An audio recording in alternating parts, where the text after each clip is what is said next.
આગળ વધીએ ટ્રમ્પ તો ટેરિફ દાવ તેને જ ભારે પડે તેવી સ્થિતિ સર્જાઈ છે। જી હા, ટ્રમ્પે ટેરિફની જાહેરાત બાદ યુએસના શેરબજારો ધડામ થયા।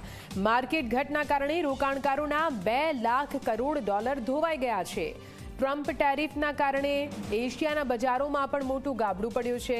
ટ્રમ્પે રેસિપ્રોકલ ટેરિફ જાહેર કરતા શેરબજારમાં વેચવાલી જોવા મળી। ટ્રમ્પના પગલાથી યુએસના અર્થતંત્રમાં મંદીનો ભય ફેલાયો છે। ભારત પર ટેરિફની મિશ્ર અસર જોવા મળશે તેવું વાણિજ્ય મંત્રાલયનું કહેવું છે। મહત્વનું છે કે અમેરિકાના રાષ્ટ્રપતિ ડોનાલ્ડ ટ્રમ્પે નવા ટેરિફની જાહેરાત કરી ત્યારથી દુનિયાભરના શેરબજારોમાં ઉથલપાથલ મચી ગઈ છે।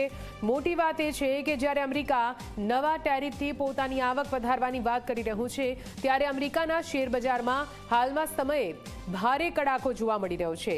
યુએસ શેરબજારમાં નાસ્કેડ 4.78% ઘટ્યો છે। તેવી જ રીતે S&P 500 અને 3.97% ઘટ્યો છે। આ ઉપરાંત ડાઉ જોન્સમાં પણ 3.57%નો ઘટાડો નોંધાયો।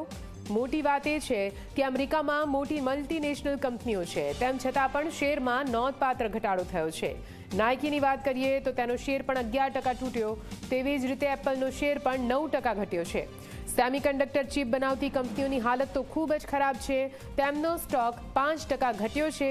ડોનાલ્ડ ટ્રમ્પના ટેરિફ પછી ઇલોન મસ્કની ટેસ્લાના શેરમાં પણ 3.5%નો ઘટાડો થયો, જેને જોતા લાગી રહ્યું છે કે ટ્રમ્પનો આ દાવ ક્યાંક અમેરિકાને જ નુકસાન ન કરાવે।